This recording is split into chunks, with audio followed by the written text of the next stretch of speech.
¿cómo están todos? Muy buenos días, tardes, noches, dependiendo de la hora en la que nos estén viendo o escuchando. Mi nombre es Andrés Vera y les doy la más cordial bienvenida a... La Enjundia, porque ya nos vamos de vacaciones, proctólogo. En esta edición número 41. 41, les doy la más cordial bienvenida a la edición número 41. No sé si hay ahí algunas coincidencias, ¿no? Cabalísticas. O no, pero bueno, ya casi nos vamos de vacaciones. Es este y el siguiente podcast. Y cerramos el teloncito por prácticamente 3 semanas de Insurrecto. Obviamente en Periómetro seguiremos subiendo información, pero pues en Insurrecto nos damos unas merecidas vacaciones, ¿no, proctólogo? ¿O qué?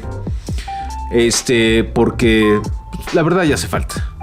La verdad hace falta descansar, porque si viene un próximo año álgido, si viene el proceso, las precampañas, las internas de Morena, luego el mundial de fútbol, que se va a adelantar todo. Va a caer Venezuela. Dice Felipe Calderón que Corina Machado va a liberar Venezuela y toda América Latina y el mundo. Oye, cuando se te pasan las copas, no hay que tuitear. Pero me encanta que se destapen así, porque eso es lo que ellos quieren. Que Estados Unidos invada países, intervenga y a la fregada la democracia. Pero ellos dicen defender la democracia. Los tweets de Lili Telles, ¿sí los viste? Ay, o sea, golpistas, ¿no? Lo que no pueden ganar en las urnas, pues lo quieren ganar así. En fin. Pero bueno, vamos a platicar de muchas cosas porque se está poniendo... el fin de año está muy interesante. Ahí hubo declaraciones desafortunadas. Hay eventos también para ciertos grupos desafortunados. Entonces, vamos a platicar de esto y de muchas cosas más. Además de lo que puede venir para nuestro invitado del día de hoy, que es el diputado federal, el doctor José Narro Céspedes. Venga. Muchas gracias, Andrés. Bienvenido, doctor. Bienvenido. A Insurrecto otra vez. Mucho gusto aquí de saludarlos a los insurrectos. Bueno, al insurrecto y al proctólogo. También es bien insurrecto, que lo vieran redes, hijo. Nos anda mentando madres por todos lados. No, es que si no se acumula la bilis y está cabrón. Busquen la página de TV Azteca y nomás le está poniendo cerdos, miserables, manipuladores, paga Salinas y... Mentiras no digo. Y a la de Alejandro Moreno Cárdenas. Ahí se lo topa el proctólogo. ¿Sí? Sí, seguido. Es que Alito es... Corrupto, rata, miserable. En fin. Es que ya, como dijeron ellos mismos, el del PAN, ya no tenemos otro recurso más que el de la violencia. Así entonces, es. Se les acabaron los argumentos. Se les acabó la política. Y ahora, pues en la Cámara todo lo votan en contra. Y todo es una actitud destructiva. Sí. Golpista, adjetivar la discusión, tratar de descalificar, ensuciar las cámaras. Para eso está Lili Telles en el Senado. Para pero ensuciar. ya todo el panismo se hizo igual. Y ahora el PRI está por el mismo camino, convocando casi a la insurrección, a la insurrección armada, casi. Sí. Pero lo bueno es que la gente cada vez los veo más solos, más disminuidos, y creo que se sigue consolidando este gran proyecto de la Cuarta Transformación. Precisamente hubo celebración por el 7º aniversario del arribo de la 4T al gobierno de México, con un evento masivo que encabeza la presidenta Claudia Sheinbaum, y pues por ahí lo vimos, doctor. Bueno, yo lo vi en redes porque no tuve la oportunidad de ir. La verdad, fíjate que sí me invitaron, proctólogo. Sí, pero... A mí nada más, no me invitaron a usted. Joder, peor aún. Pero, no, la verdad, por temas familiares, la verdad es que no pude ir. Me hubiera encantado ir. Ahí está, mire. Ahí estamos. Ahí está. Miren nomás el eventito. Puro acarreado. No.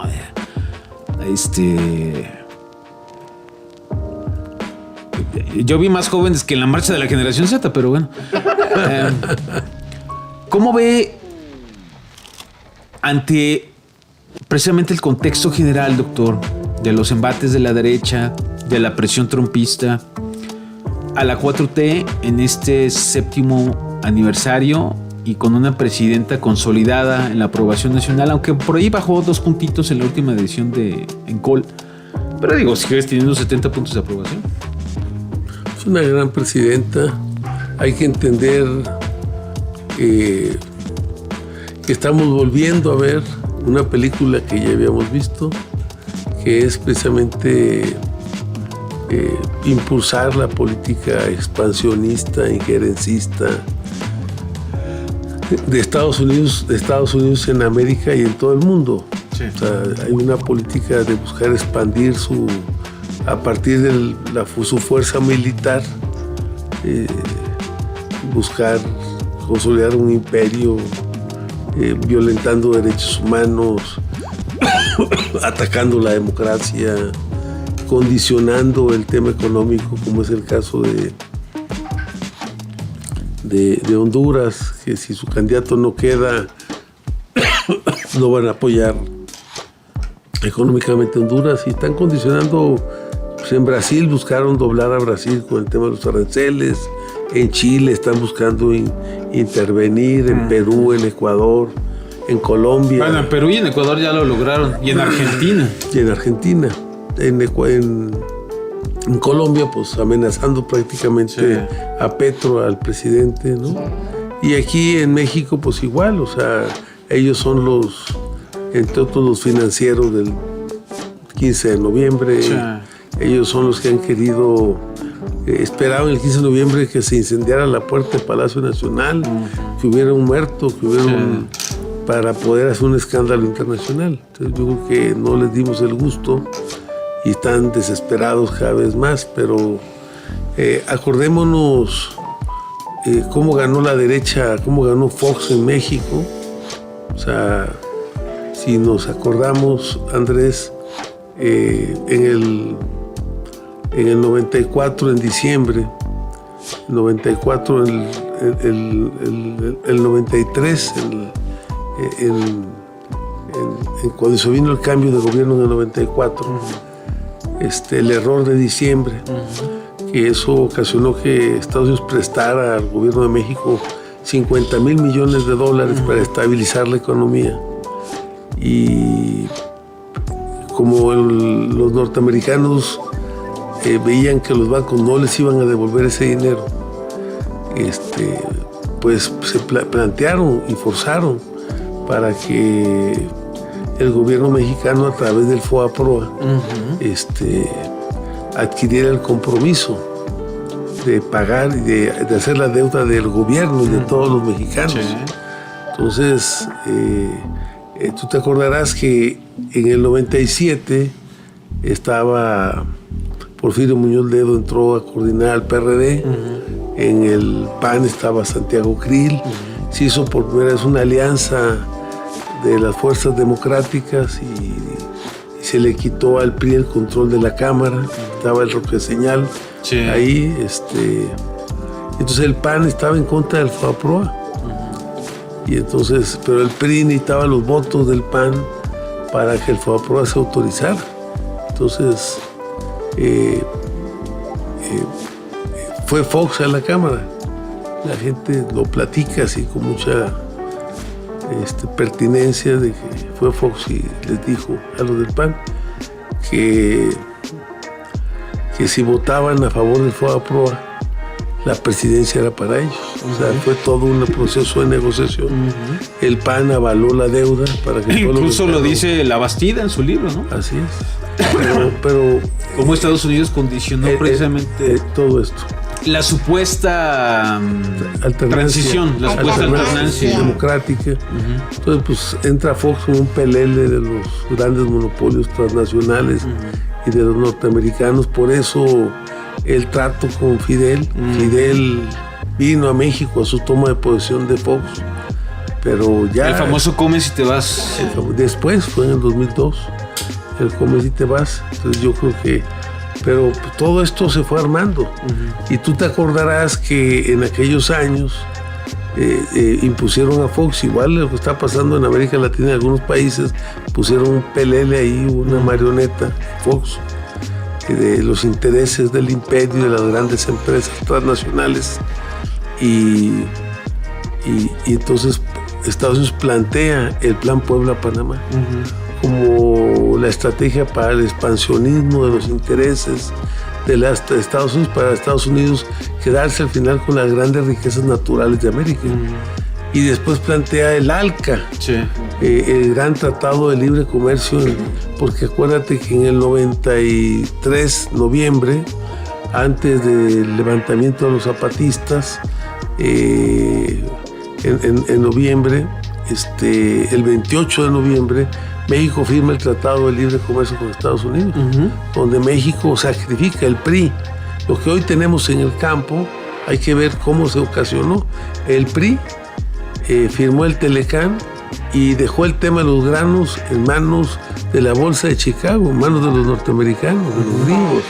O sea, hoy tenemos el problema con el tema del precio del maíz, porque el precio del maíz se fija en Chicago, no en México. Así es. Y no se fija a partir de los costos de producción. Que es una de las exigencias de algunos grupos empresariales, que precisamente el tema del maíz salga de las negociaciones que se vienen el próximo año. Así con respecto al Telecán. Igual que el frijol. Igual que el frijol. Porque todo está amarrado, o sea, y tenemos un gobierno que le falta más fortaleza, ¿no? Les hemos exigido que ahorita, que es el momento de la colocación de la cosecha nacional del frijol y del maíz, cierren la frontera a las importaciones de maíz y de frijol para permitir que la cosecha de los productores se coloque en el mercado nacional, y no lo han podido hacer, no lo han querido hacer porque les tienen miedo, o sea, los gringos, a ver qué va a hacer, qué reacción va a tener Trump. Entonces, en aquellos años se crearon, hace unos días, del 1 al día 9 de diciembre, se hizo el Congreso Latinoamericano de Organizaciones del Campo, aquí en México. Nosotros como CEMPA participamos en su organización de la CLOC, coordinadora. Entonces, en aquellos años se formó las coordinadoras latinoamericanas, la Coordinadora Latinoamericana de Pobladores, que era el movimiento urbano ya expandido a nivel internacional. Quienes coordinaban ahí fundamentalmente eran los comités de defensa de la revolución, los CDR de Cuba, y se creó la Coordinadora Latinoamericana de Organizaciones del Campo. Quien jugó un papel importante y estratégico en la coordinación era nosotros, la CEMPA, junto con el movimiento, el movimiento Sin Tierra, el MST de Brasil. Y estaba Evo Morales en Bolivia, estaba la Coopera Pancha ahí en Argentina, en Chile, de los pueblos indígenas de Chile. Y pues todos los grupos de América Latina nos metimos a construir esa coordinadora. Y Fidel, y se creó en el 2001, un año después de que entró Fox, el Foro Social Mundial en Puerto Alegre, Brasil, como un espacio de coordinación del movimiento social del mundo, no nomás de América Latina, y las coordinadoras latinoamericanas. Y Fidel convocó en el año del 92-93 a lo del ALBA, que fue la posición contraria al ALCA. El ALCA pues era la ambición de los norteamericanos de quedarse con la riqueza minera, petrolera, de bosques, de producción agrícola de América Latina. Y al final pues ganamos, o sea, al final se tuvieron que echar para atrás lo del ALCA y atrás lo del Plan Puebla-Panamá, y México pues volvió a contar. Pierde esta política expansionista de Estados Unidos y viene un momento de transición en México. Aquella campaña de Fox contra López Obrador, apoyada desde Estados Unidos para tratar de encarcelar a López Obrador y quitarle el desafuero. Entonces, pues todo eso fue parte, y hoy estamos viendo una situación similar. Hoy Estados Unidos está lo de Israel, Palestina, está lo de Ucrania, Rusia, está el asedio que tienen contra Venezuela y contra Colombia, y contra el Caribe de Estados Unidos con los portaaviones y todos los instrumentales de guerra de Estados Unidos en el mar del Caribe, acosando, asediando, amenazando a los países soberanos. Yo creo que Trump está esperando, evidentemente lo de Venezuela es la punta de lanza de los movimientos armados, de conquista de países. Si bien yo no me identifico como madurista, la verdad es que sí, creo que hay puntos de inflexión importantes en Venezuela que también hay que señalar, pero creo que es una punta de lanza para el intervencionismo militar. Están esperando una provocación. Por eso la toma del buque, cosas así, ¿no? Para después pasarse a Colombia. Y Trump, yo creo que en ese plan de reconquista, porque además abiertamente lo han expresado, ¿no? Trump ha dicho, América Latina es nuestra, ¿no? Yo creo que se van a pasar a México en las intermedias. Yo creo que están esperando en el 27 exacerbar el ambiente político en México y buscar también un pretexto que sigue latente, ¿no? Con el pretexto del combate al narcotráfico. Y de ahí, tal vez pasarse a Brasil.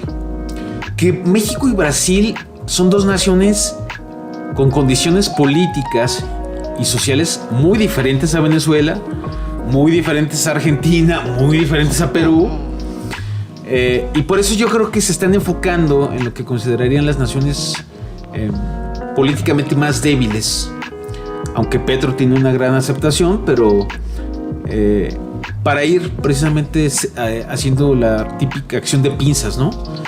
Vemos lo que está pasando en Chile, donde también hay un intervencionismo, y además ya sabemos lo que pasó en 1973 con Pinochet. Y el pinochetismo vuelve a la cargada. Es correcto, es puro pinochetista. Así es. Y es interesante porque además yo veo, y preocupante, porque yo no veo a una China y una Rusia teniendo un sentido de tratar de defender sus intereses. Y algo que me preocupa mucho a mí en lo particular fue imponer aranceles a China hasta del 50%, que esa es una concesión a los gringos. Es una concesión a los gringos. Me llama la atención que el PT hubiese votado en contra. No, se abstuvo. Bueno, eso es votar en contra. No, al contrario, la abstención en la Cámara es a favor. Sí, pero bueno, es que eso es una señal política. O sea, en el tablero tú tienes el voto en contra y el voto a favor. Sí, pero no votaron a favor, doctor. No, votaron abstención. Por eso. Y la abstención cuenta a favor. Sí, en los meros términos legislativos.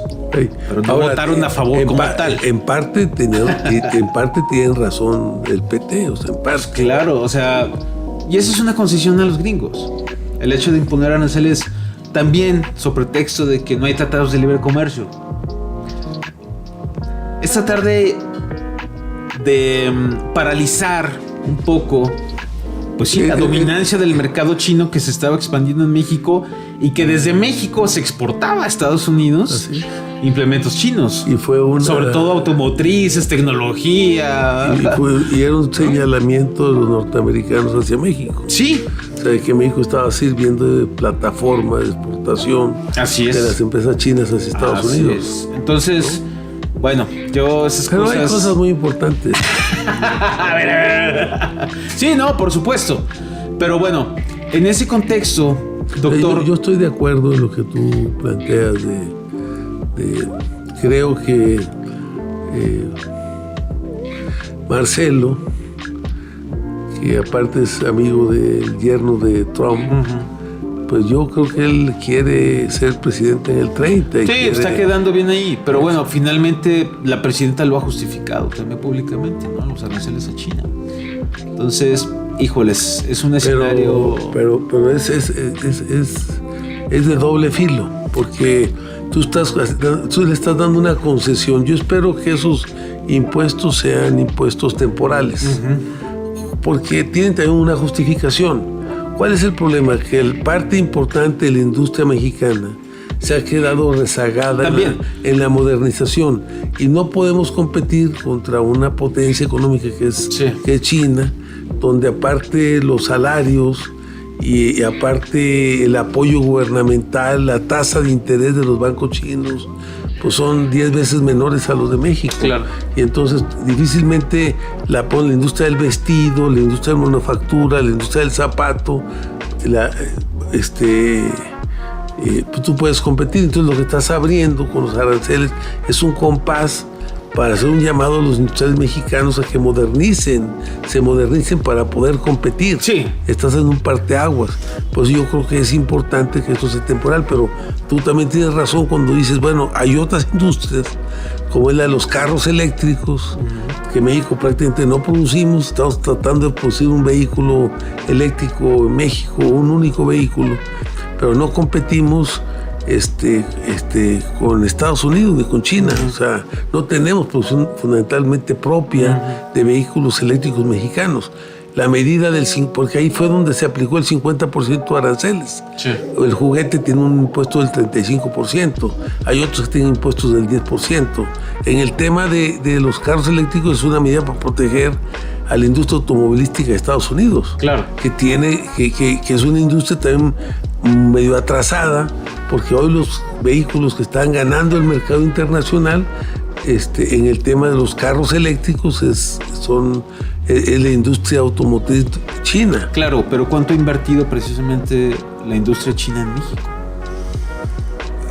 Se iba a instalar en México la industria automotriz para hacer vehículos eléctricos en el país. Y el gobierno mexicano, por el temor a Estados Unidos, al final cerró la puerta para esa inversión. O sea, no nada más es una bronca. Ahora, la bronca real con China, ¿cuál es? Que México le compra a China 120,000 millones de dólares anuales y China le compra a México 10,000 millones. Hay un déficit. Hay un déficit. Gran déficit. Muy grande. Entonces yo decía, te lo comento, yo lo que he planteado es, lo que necesitamos es un tratado de libre comercio México-China.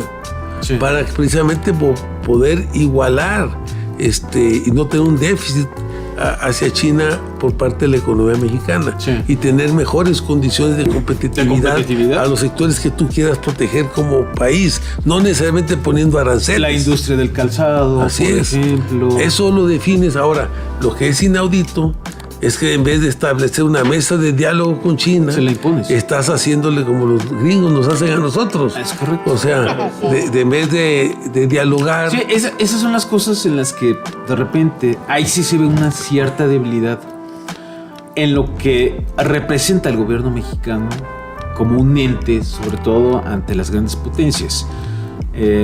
Bueno, veremos qué pasa, si son finalmente temporales o no. Yo dudo mucho que Estados Unidos de luz verde. ¿Por qué se hizo? Para un tratado de comercio México-China, por ejemplo. Dice, no, ya le pusiste aranceles, ahí quédate. Pero no, o sea, en un marco de un país soberano independiente, como ha dicho la presidenta, debe de ser posible hacerlo. O sea, tú tienes que jugar. Aparte, México por constitución tiene una política de tener una política multilateral. Sí, en teoría. Entonces, o sea, México. Pero en la práctica, viendo al desquiciadito que tenemos de presidente vecino, a la hora de que México quiera establecer un tratado de comercio, pero es una economía que viene en decadencia. Más aranceles. Pero ¿no? Es una economía que viene en decadencia. Hoy Trump pierde las elecciones en Estados Unidos porque todas las medidas que ha tomado Trump están afectando la economía norteamericana. Nada más que el gran problema, doctor, están provocando una gran inflación. Es que hay los precios. Más casi 40 millones de mexicanos en Estados Unidos y los niveles que mandan de divisas a México, las remesas, son un gran apuntalaje para la economía mexicana. Entonces hay una gran codependencia en ese sentido. Pero, doctor, precisamente, ya en ese contexto y aterrizando a lo local, precisamente hay una gran fortaleza hacia la presidenta, porque de repente yo la veo en solitario. Es que te lo platiqué al empezar el programa. ¿Quién defendió a los países en su soberanía ante las intentonas injerencistas y de expansión de los intereses norteamericanos en América Latina y en el mundo, el movimiento social. Y entonces no fueron necesariamente los gobiernos. Aquí en México gobernó el PAN y gobernaba después de Fox, gobernó Felipe Calderón y después gobernó Peña Nieto. O sea, aquí quien defendió fue el movimiento social. El problema es que casi quieren tener, hay sectores de Morena que quisieran que nada más hubiera un solo movimiento social, que es un movimiento partido, que es Morena, ¿me entiendes? O sea, y entonces se dedicaron a barrer al movimiento social para acabar con los malos, la antorcha y también acabaron con mucho... Se lo voy a mandar este audio a la Antorcha, Sí. Pero es cierto, o sea, pero al mismo tiempo acabaron con mucho del movimiento social democrático que llevó realmente a Andrés al poder. O sea, Andrés no llega solo, llegó con muchos de nosotros que lo apoyamos, que nos lo jugamos con él. Lo llevamos al poder desde los movimientos sociales de este país. Entonces, hoy este Congreso latinoamericano. Entonces hay un Morena conservador en ese sentido. Bueno, Morena es una fuerza muy plural. Para poder ganar, tuviste que hacer una gran alianza que es la que le da que le da contexto a Morena, esta gran alianza, donde tienes gente hasta del PAN, del PRI, que se ha ido sumando a este proyecto. Lo más importante ahí es que quien conduce el proyecto Morena sí es gente más hacia la izquierda, eso es cierto. Yeah. Eso es lo más importante. Aunque en su composición de Morena pues hay una diversidad de fuerzas que es la que le da la consistencia y la posibilidad de ganar. Ahora, precisamente ante esa diversidad, precisamente hay sectores en Morena que tienen una contraposición. Además de que tienen una contraposición, también son factores. Para terminar el análisis anterior, es importante que la presidenta pues no se aviente el boleto de la bronca con los norteamericanos. Yo creo que ahí quien debe de jugar el papel predominante son los movimientos sociales de México y de América Latina. Por eso hicimos nosotros esta reunión internacional donde asistieron 77 delegaciones de América Latina, 77 delegaciones de cerca de 120 delegaciones de todo el mundo que asistieron a este congreso. O sea, estamos reconstruyendo la unidad del movimiento social para precisamente hacer un alto a toda esta política de agresión y de violencia y de violación de los derechos humanos y de todo el marco internacional. A Trump le vale gorro la ONU. Sí. Lo que se decide en los organismos internacionales. Él actúa casi como el patrón del planeta. Entonces lo que necesitamos es que haya contrapesos políticos. Yo creo que por eso México es muy importante, por eso digo, le doy cierta razón al PT en este sentido, porque es importante que México mantenga una relación de contrapesos, que es era el arte del PRI. El PRI durante muchos años y precisamente participó con los no alineados, siempre le jugó un papel de contrapesos hacia Estados Unidos para precisamente que Estados Unidos no te absorbiera como país. Precisamente ante el contexto y la coyuntura que estamos viendo de este embate a los gobiernos progresistas en América Latina, pues precisamente ¿para qué le mandas un mensaje contrapuesto a la tal vez primera potencia del mundo, que es China, que ha desplazado en muchísimos sectores a Estados Unidos, menos en el militar? Bueno, nada más te digo, Estados Unidos era el dueño, fíjate. Estados Unidos hace 20 años, 30 años, era el que producía el 50% del Producto Interno Bruto Mundial. Hoy Estados Unidos produce el 27, 28%, y China produce el 0%. Hoy produce el 19, casi el 20%. Y en esa tendencia, China en 10 años más va a estar a la par de Sí. Estados Unidos, Sí. o va a estar superando a Estados Unidos. Sí. ¿Por qué? Porque hoy tenemos en el mundo una nueva revolución tecnológica, Sí. una nueva revolución. Hoy vivimos Que lidera China. lo que se llama la economía del conocimiento, donde está la inteligencia artificial, está la robótica, están los chips, está el tema de las telecomunicaciones. O sea, hay toda una nueva revolución de innovación tecnológica en el mundo. Es muy importante que México está tratando de insertarse, sobre todo nuestra presidenta, que es una científica, en este marco. Por eso lo de la supercomputadora. Sí. Zacatecas tiene algo que nosotros vamos a presentar, ¿Qué? ¿qué tiene Zacatecas? Tiene litio, pero también México tiene tierras raras, y Zacatecas tiene tierras raras que no se ha legislado. Sí. Cuando nos demos cuenta, ya China y otras empresas se hicieron dueñas de las tierras raras de México. Así es. Nosotros necesitamos legalizar, regularizar este tema. Y además Trump va sobre las tierras raras. Por eso, Nada más vea cómo condenciaron a Zelensky en Ucrania con el pago de los favores militares. claro, y fue un parte del pleito con China.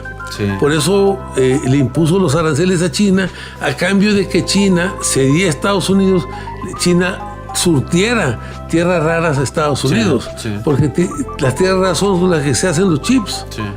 los semiconductores, Sí.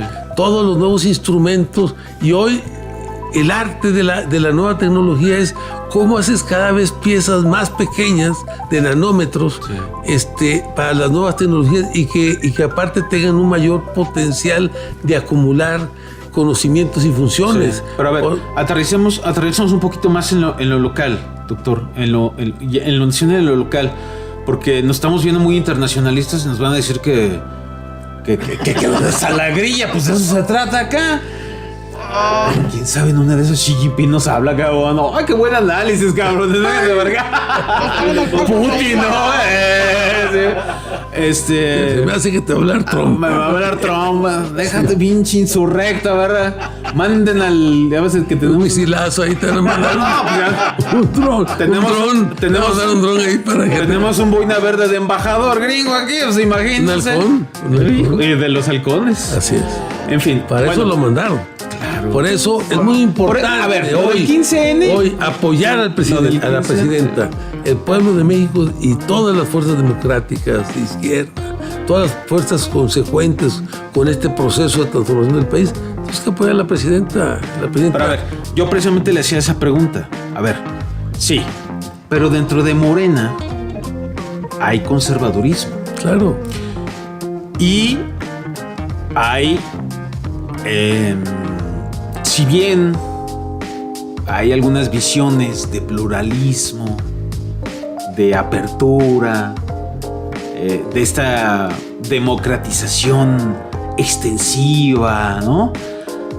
Hay algunos sectores que se escudan en esta narrativa para defender intereses muy particulares o de grupos opositores. Y en pantalla vemos uno en particular. Ah, caray. Pedro Aces. Sí, será líder de un gran sindicato como la CATEM, que es, yo comparo a Pedro Aces con el antiguo Fidel Herrera. Caso. Yo, Fidel Velázquez. Perdón, Fidel Velázquez. Yo tengo esa más o menos comparativa, No, pues nada que ver. ¿no? Nada que Pero ver. híjolas, yo no lo sé. Nada que ver. Yo no lo sé. Es un sindicato corporativista Porque fíjate, te voy a decir que, algo. espérame, que ha tratado de vender ese poderío electoralmente a favor de Morena, como el CENTE, ¿no? O sea, hay cosas que no han cambiado de fondo. De fondo no las han cambiado. Que se les quiera dar un matiz distinto es otra cosa. De fondo no han cambiado. Y uno de esos es la CATEM. A Pedro Aces tiene de invitados rabinocionistas, le gusta andar en helicóptero, tiene esa actitud siempre retadora, prepotente, altanera. Tiene denuncias de 5 estados de sus dirigentes por extorsión. Acaban de tener uno en Durango, el famoso Limones, que sale Pedro Aces a decir, no, yo ni lo conocía. Güey, ahí están las fotos. Tú con el Limones en la sede de la CATEM. La FGR, la Fiscalía General de la República, incautó las oficinas de la CATEM. Este es uno.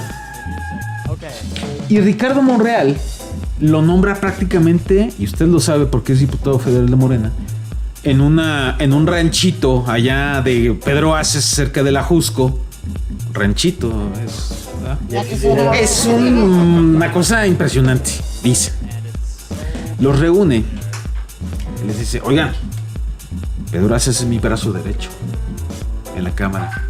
Y muchos diputados saltaron y dijeron, porque además los llevaron así como con ciertos engaños ahí, ¿no?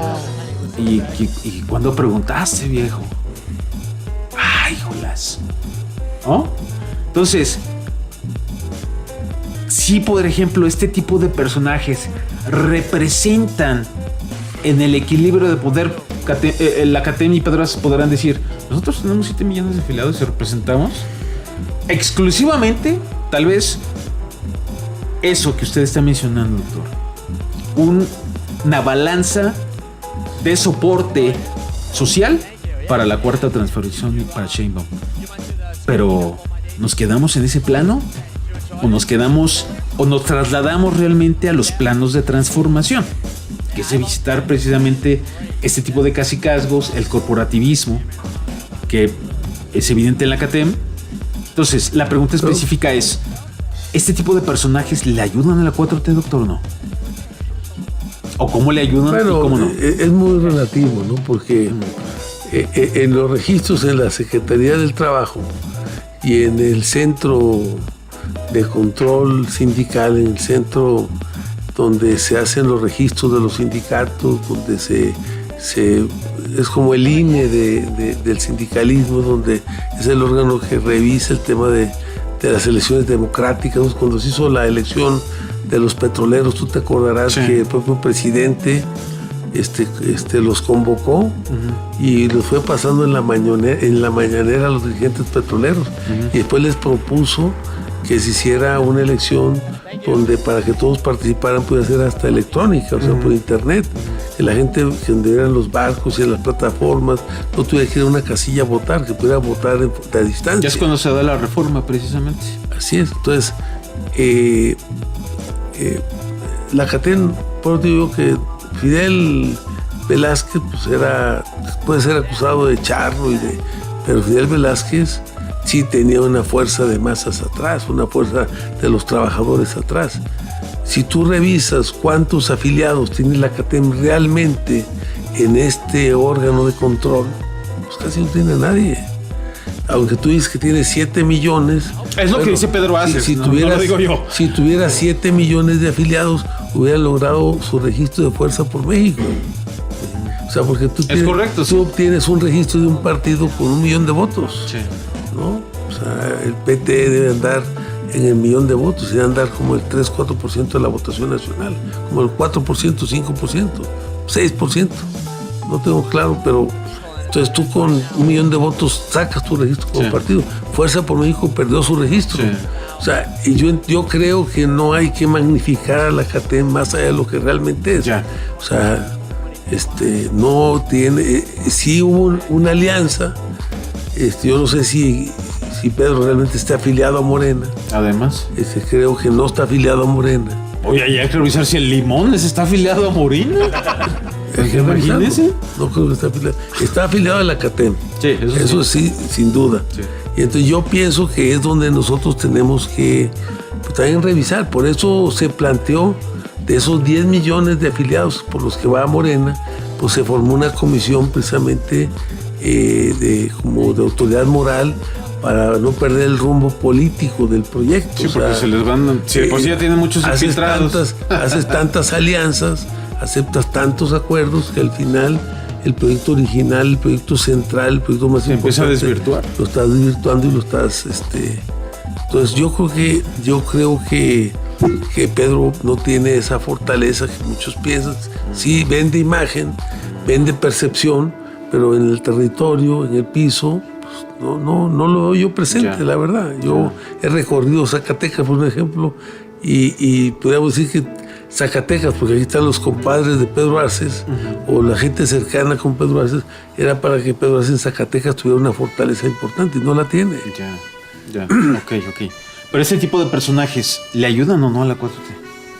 Pues yo creo que es una cuestión que tiene sus asegúnes, sus dudas, ¿no? O sea, yo creo que fue una alianza necesaria, pues a lo mejor, que permitió ganar en la Ciudad de México, que no estaba tan fácil la victoria clara Brugada y ahora en algunas regiones, pero tampoco es tan definitiva, o sea, tan definitoria su fortaleza dentro de Morena. O sea, por poner un ejemplo, cuando se hizo la reforma del Infonavit, entiendo yo que Pedro quería estar, el Consejo de Administración del Infonavit, eran 5 sindicatos y 5 confederaciones empresariales. Y en vez de entrar Pedro, quien entró fue Napoleón Gómez Urrutia. Así es. Y entonces, bueno, pues esto te habla de que si hay acuerdo, caminamos juntos, hay una alianza. Pero no hay una total concesión. No hay una total similitud. No somos, como dijo el propio Peje, no somos lo mismo. No somos lo mismo. Ok. Oiga, doctor, otra pregunta ya muy en lo local. ¿Qué opinión le merece? Esa es una pregunta clasiquísima para el reportero novato, ¿verdad? Me encanta. ¿Qué opinión le merece? Ay, no sabes qué preguntar. Me encantan esos, ¿no? ¿Qué piensa usted? Existieron unas declaraciones, hubo un dimes y diretes entre el obispo Sigfredo Noriega Barceló y Rubén Flores, quien se dice ser, bueno, pues sí es, ¿verdad? Pero el presidente del Consejo Estatal de Morena, porque pues Sigfredo, yo lo redacté en una columna, no es nuevo, no nos podemos sorprender de las expresiones del obispado, del episcopado mexicano. Pues solamente hay que leer un poquito de historia para entender que la Iglesia Católica pues, siempre ha jugado un papel preponderante histórica a favor de las derechas, ¿no? Nomás vámonos un poquito a Europa, ¿no? Quienes soportan a los gobiernos de derecha y a los reinados, ¿no? Y en América Latina, evidentemente es una excepción. A lo mejor el obispo Raúl Vera sí es una excepción, pero ya. Entonces, hace una semana el episcopado mexicano precisamente emite un pronunciamiento siendo crítico, bla, bla, bla. Pues no es nuevo, pues lo van aterrizando en los estados. Aquí aprovechan el Sol de Zacatecas, yo creo que precisamente pues, en su labor informativa y también para traer la nota, magnifica las propias declaraciones del obispo, que yo lo escucho lo mismo todos los domingos, francamente, o cuando da rueda de prensa. En fin, existió esa coyuntura o se creó y sale Rubén Flores con un video primero lamentable. Yo creo que la forma es fondo. Y 2, después trata de colocar una queja ante el propio órgano electoral para tratar de aplicarle el 130 constitucional. Pero él no es extranjero, ¿no? Pues no, ese es el 33, ¿no? Pero bueno, yo quiero preguntarle a usted qué piensa acerca de esta situación, porque yo fui muy crítico con Sigfredo, con el obispo en mi columna, diciendo, bueno, pues es que ¿de qué nos sorprendemos? Pues la iglesia históricamente siempre ha sido el portavoz de la derecha. Nomás hay que escuchar al obispo de Aguascalientes, al de San Luis. No le veo yo nada nuevo. Pero sí le veo un tono de novedosa novatez al presidente de Morena Zacatecas, Rubén Flores. Del Consejo. Del Consejo, sí, del Consejo. En un tono que no le queda, en el que no cree, y en el que, híjolas, creo que el debate no iba por ahí, ¿no? Entonces, ¿qué piensa usted de estos dimes y diretes? Yo hoy me hicieron una entrevista parecida a esta en este tema y planteé mi posición, o sea, hay que conocer a Sigfredo. Sigifredo es una gente que se formó junto con los yaquis en Sonora. Él es un obispo de origen sonorense. Sí. En Sonora se le conoce como el padre de territorio. O sea, él caminaba entre las comunidades indígenas yaquis de joven. Es una gente... Y en Zacatecas recorre Zacatecas. Por eso andaba allá por Juquilla. Sí. Cuando lo interceptaron. Cuando le interceptó la delincuencia, porque andaba yéndose a algunas comunidades que están ya prácticamente al lado. O sea, pasó Zacatecas y se metió a Jalisco. Sí. Y iba a comunidades de Jalisco y de Durango que colindan con Zacatecas. Y fue donde lo interceptaron a él. Entonces, porque a él le gusta recorrer los municipios, las comunidades, las parroquias. O sea, no es cualquier padre, no es cualquier obispo. O sea, el obispo Sigifredo da sus misas los domingos. Sí.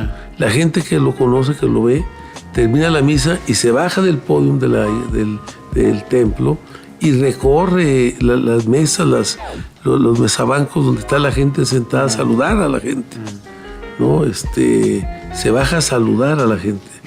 Y se va generalmente caminando, no lleva su limusín, se va caminando de la iglesia al obispado. Sí, lo he visto. Entonces, y se va saludando a la gente. Sí. Entonces, hoy tenemos no un obispo cualquiera, es un obispo que tiene presencia, que muchos zacatecanos tienen gran aprecio y cariño. Definitivamente. Entonces, muchos me hablaron para decir, ay, no te madres hacia el obispo. No, a ver, es que no es personal. Entonces, en lo personal ahora, yo reconozco esa parte, doctor. Hay una iglesia pero en lo político no podemos negar que representa, porque además reproduce casi textual el obispo, lo que se dijo en este comunicado del episcopado mexicano días atrás. Y hay una relación histórica de la iglesia con la derecha. Hay similitud, además, en la narrativa, en estas coyunturas específicas. O sea, yo puedo reconocer a Sigifredo como persona. Es relativo, mira. Y reconozco esa parte de humildad, de cercanía. Hoy la Iglesia Católica acompaña a la presidenta a algunos eventos y algunas actividades que ella realiza. Sí. Pues en las ferias, en los tianguis, de apoyo a las comunidades pobres o a las comunidades que fueron afectadas pues ahora con las lluvias en Veracruz, en Puebla, en Hidalgo. Ahí estuvieron la presidenta y estuvieron sectores de la iglesia. O sea, hay una iglesia también comprometida con el pueblo. Hay una iglesia comprometida sobre todo con los sectores más vulnerables, más necesitados. Y tú lo sabes también. Entonces, no toda la iglesia es igual. Ya. Yo creo que Sigifredo, aunque a veces podemos ubicarlo con su discurso, a veces como que es un discurso que tiene coincidencias, a lo mejor con la derecha, podríamos decir, pero tiene coincidencias con muchas críticas que muchos otros tenemos. Pero en los hechos es un hombre valiente. Es un hombre valioso. En los hechos parecería un hombre más de izquierda. Pues claro. Porque sí es cercano a la gente, tiene un acompañamiento. Él vivió en San Quintín, él vivió en Baja California. Por eso hay que conocer la historia. Él es un políglota. Sí, yo estuve leyendo, incluso sé que es un hombre muy letrado. Estudió filosofía. ¿Sí? Estudió filosofía. Y habla varios idiomas. Habla varios idiomas. Y toca varios instrumentos musicales, sí. Como 6 instrumentos. Sí, no, es un hombre letrado, sí. Entonces el acordeón. Entonces, el obispo hay que darle su lugar. Y ahora, en el fondo político, nosotros debemos ser respetuosos y tolerantes con la libertad de expresión. Eso sin duda. O sea, nosotros... Eso sin duda. No estamos de acuerdo, yo no estoy de acuerdo con la expresión. A mí no me representa Rubén pues en esas declaraciones. O sea, nomás se representa a sí mismo, ¿verdad? Pues sí. ¿A quién representa? A lo mejor alguien le mandó a hacer esa declaración. ¿Usted cree que no? Porque además, bueno, lo dijo en su estilo, que no le sube la verdad mucha agua a la cabeza, chavo. Pero pues, sabemos que salió esa orden del Senado y no es Saúl. y no es Saúl. A ver, yo sí titulé Senado, la opinión de la derecha del Senado. ¿Senado? Sí, y no fue Saúl. No, claro que no. Ahora, yo sí fui duro porque Sí, pues, le puse... Rubén, ¿cuál es la historia de Rubén? Rubén es una gente que viene de la Ciudad de México. Primero, no conoce el contexto local, no entiende. No es zacatecano. No es de aquí. No conoce la naturaleza de Zacatecas. Sí. No, llegó como empleado de bienestar. Sí. Operó en la campaña de David Monreal como alguien que apoyó y ayudó a la campaña de David. Pero él tiene una jefa. Sí. Por eso estuvo en bienestar. Sí. Y esa jefa lo puso después en el partido. Sí. Y es la que le manda a decir todo. Y entonces yo lo que te digo es... De verdad. Creo que es una declaración desafortunada. Sí. Que la mayoría de los morenistas de Zacatecas no coincidimos. Ok. Nosotros podemos tener diferencias con don Sigifredo, pero debemos de ser profundamente respetuosos de su derecho a decirlo. Por supuesto. Yo en mi crítica a la columna, pues, precisamente hago una relatoría y un contexto un poquito general, porque también hubiera sido muy complicado ser más específico. Ya hubiera escrito un ensayo, ¿verdad? Pero sí, también hago una retrospectiva precisamente de los elementos en los que la iglesia pues tiene un acompañamiento histórico a la derecha. Hago el señalamiento del pronunciamiento del episcopado mexicano de hace algunas semanas, la narrativa de otros obispos, y hay una coincidencia. O sea, entonces yo me atreví a titularle la opinión de la derecha desde el púlpito, pero también agrego, y la falsa izquierda, porque Rubén Flores no es Morena.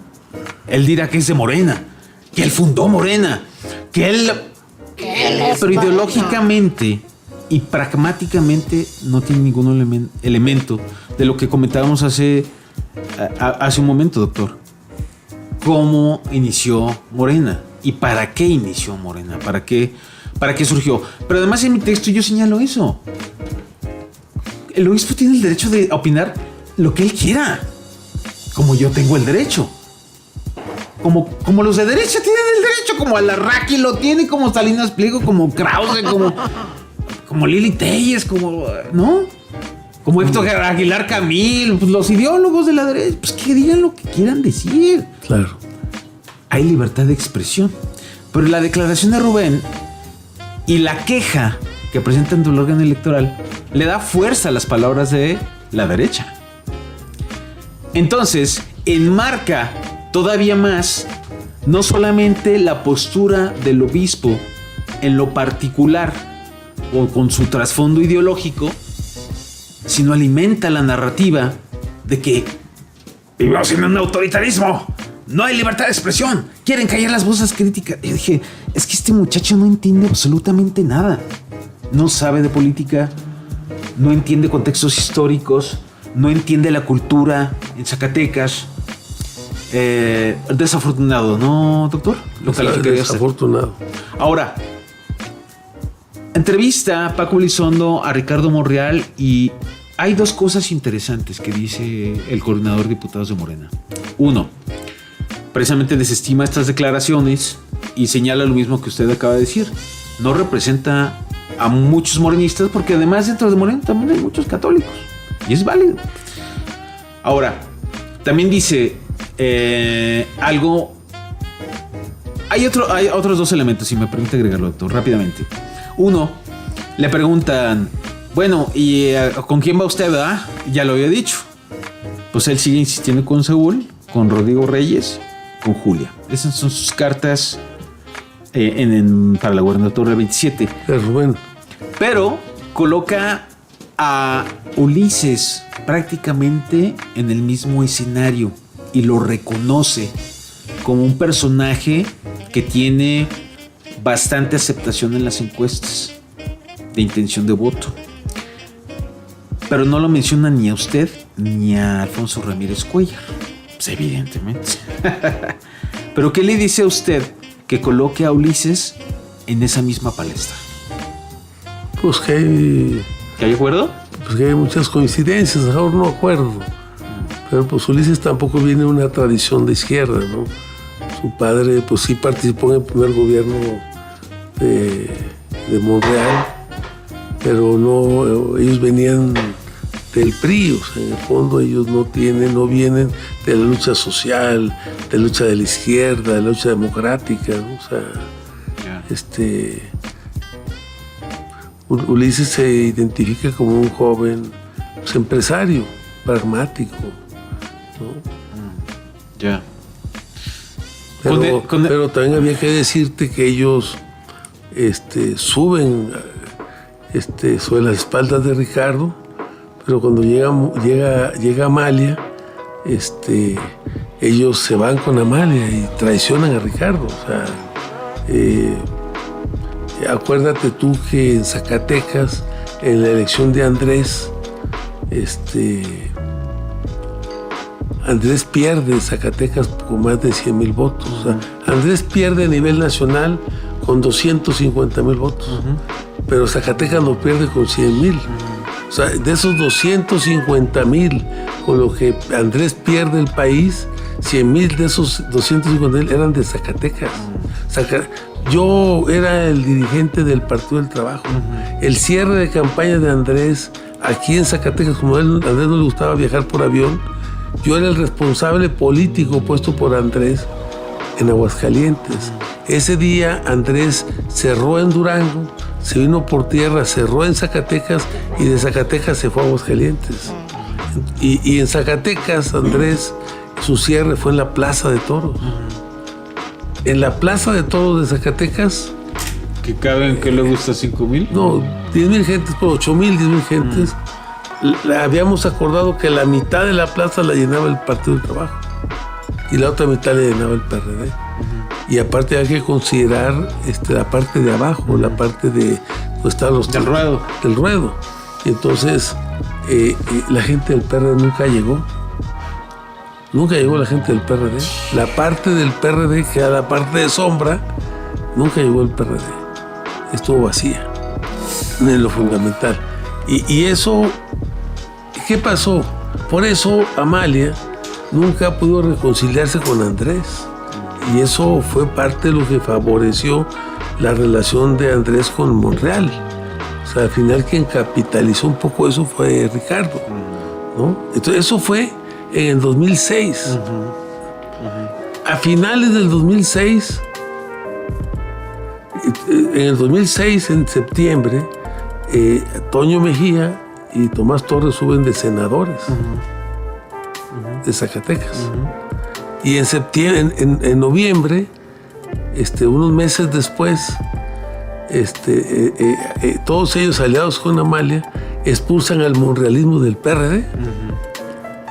Por eso en el 2007 David Monreal es candidato en Fresnillo del PT. Sí, es correcto.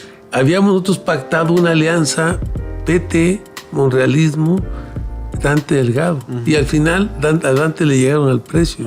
Amalia le ofreció 2 diputaciones locales, le ofreció espacios en el gobierno y proyectos y recursos para ellos, les dio lo que quisieran prácticamente.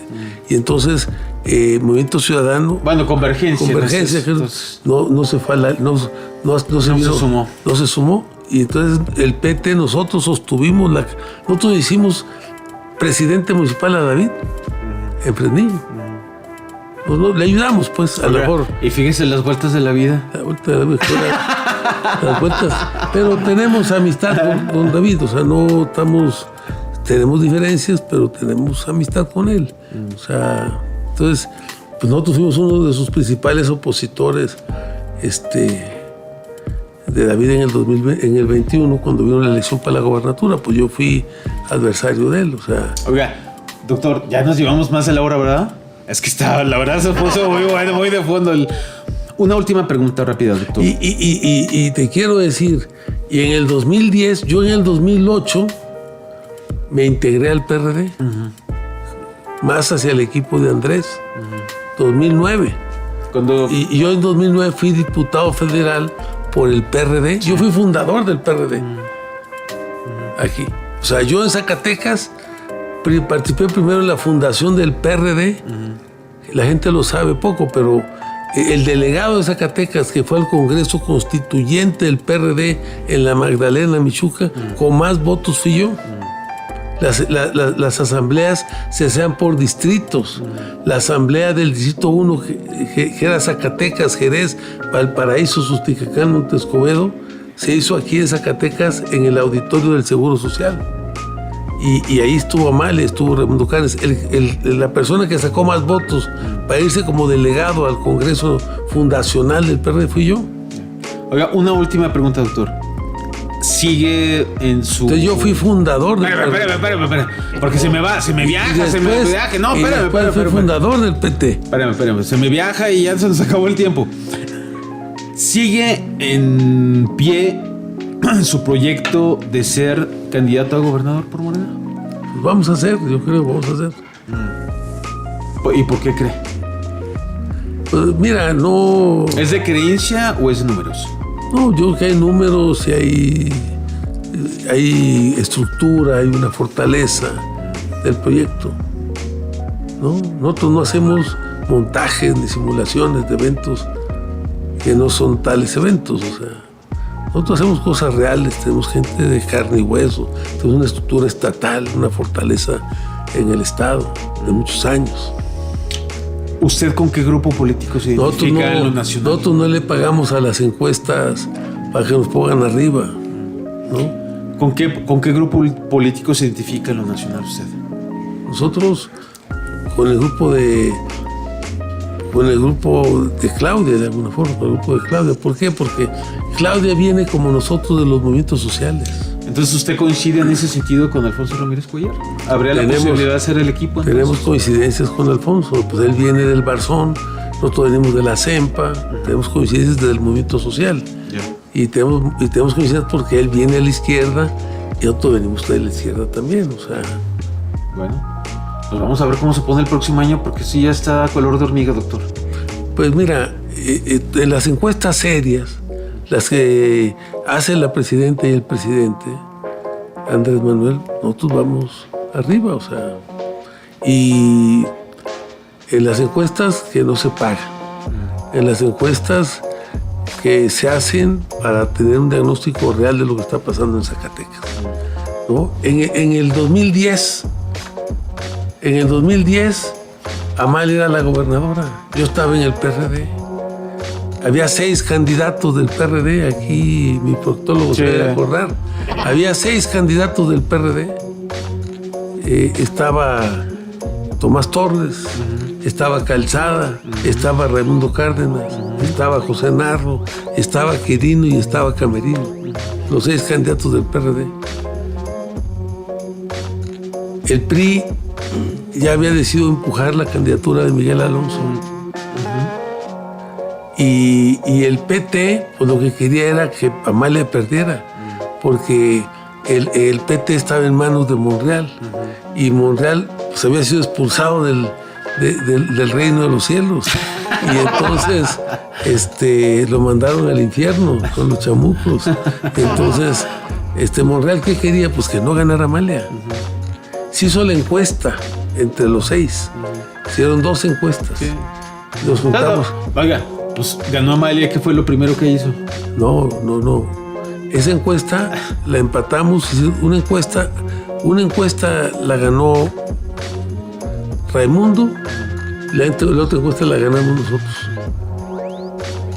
Antonio, nomás. Mejía estaba en 4º lugar. No, sí. En 4º lugar. Sí, esa fue la imposición de ella, ¿no? Cuando nos vamos a la... ¿Qué se plantea? ¿Qué plantea Amalia con los dirigentes del PRD? Vámonos a un desempate. ¿Quién tenía que estar en el...? Si tú sumabas las 2 encuestas, quien salía arriba éramos nosotros. Nada más que a mí, pues yo no venía del Partido Comunista, yo venía de una fuerza... Yo entré al PRD de lo nacional, no por lo local. Pues acuérdate, ¿cuál fue el primer gran manotazo de Amalia? Y entonces, precisamente después de que se pelea con Monreal. Amalia. Pues la acusación de las bodeguitas en Fresnillo, ¿no? Amalia le dice a Raimundo: tú puedes quedar de candidato a la gobernatura, Raimundo. Nada más que en el 16 va mi muchacha. Y Raimundo no aceptó. Por eso no fue gobernador. Por eso no compitió él. Y entonces buscó a alguien que aceptara. A mí no me hizo la propuesta. pues ¿quién aceptó? Pues Oiga, Mejía. Durante el tema. Por eso fueron candidatos. Entonces, ¿qué sucedió? David Monreal era el candidato del PT. David Monreal declina para apoyar a Miguel Alonso porque Ricardo pues apoyaba a Miguel Alonso. Sí. Entonces le dijo a David, bájate, hay que apoyar a Miguel Alonso. Sí. Y le habló Ricardo, le habló entonces a Andrés, a David. Y David textualmente lo que pasó, se puso a llorar David. Uf. Y le dijo, ¿por qué te bajaste de la candidatura? Dijo, porque no voy a ganar, no tengo dinero. Ya le había dicho a Ricardo que no le iba a apoyar. Entonces le dijo Andrés, yo te voy a apoyar, métete de candidato. Porque ya Andrés ya andaba en el planteamiento de construir la nueva base social en Zacatecas. O sea, que en Zacatecas se construye la base social del nuevo proyecto político, que era Morena. Ya Andrés ya andaba en eso. Entonces, pero Ricardo, ¿a quién apoyó? Sí. Pues a Miguel Alonso. Pues a su creación. Así es. Entonces por eso yo digo que los Monreales tienen 24 años gobernando. Los 6 años de Ricardo, los 6 años de Miguel Alonso, los 6 años de Tello y los 6 años de David. Pues ya, rápidamente y ahora sí brevemente. Durante la reforma judicial y la socialización de algunas reformas, usted hizo equipo con Ulises y con Alfonso en algunos eventos. Y yo después supe de muy buena fuente que había una especie de pacto entre ustedes para que ustedes pudieran hacer un bloque contra el monrealismo y contra Verónica, en el entendido que ese es el monrealismo extendido. Entonces, es la familia. Y de quien saliera ustedes el triunfador, pues iban a cerrar filas. Con ese señalamiento que usted hacía contra los Mejía, ¿ese pacto ya no existe? Yo no estoy haciendo ningún señalamiento contra los Mejía. Yo te estoy diciendo la historia de Zacatecas. Sí. Okay. O sea, Pero bajo ese antecedente usted da a entender una situación, doctor. ¿Sigue ese pacto vigente o no? Claro. Ok, ya. O sea, nada más que no somos iguales. Eso tiene que cerrar con un aplauso. Mafarre. Me encantan estos podcasts porque como soy un especialista yo para quedar cizaña, ¿verdad? Proctólogo. Es una historia. Vino Ulises aquí hace el otro día te vi. No, que no sé qué. Y vino Saúl también. Ya me hice bien mañoso, doctor. Tenga cuidado, conmigo. Yo lo que hago en la provocación. Por eso soy muy puntual. Ya cayó desde hace rato y ni cuenta se dio, doctor, No, yo quiero nada más que... Sí, vámonos. La historia es la historia de lo que ha pasado en Zacatecas. Es correcto. Por eso yo me Y por eso Zacatecas nos ha ido, porque no reconocemos qué ha pasado en este estado y creo que no puedo estar condenado a que siga pasando lo mismo. Dice una frase de una canción de Rage Against the Machine: quien domina el futuro domina el pasado, y quien domina el presente domina el futuro. Eso es de Orwell. Precisamente, citan a Orwell. ¿Le recomiendo esa banda, doctor? Sí, lo hemos leído. Entonces, es lo que acaba de decir el doctor. Bueno, vámonos. Gracias por habernos acompañado. Nos seguimos poquito, pero ahí está la historia. Está buena, Está Zacatecas. Me va a hablar Ulises. ¡Ay! Bueno, vámonos. El doctor y diputado federal José Narro Céspedes con nosotros. ¡Venga! No, la porra está más. Acá sí hubo porra, ¿ya? No quiere cenar el muchacho, ya. Mira. No, es que te ves los audífonos. No, ya. Vámonos. Y además les recuerdo que en este podcast ya vamos al cierre, al final. El Procto. Ese sí lo anunciamos, ni modo que me falle. Y además les recuerdo en este podcast. Me puedo equivocar, pero no creo.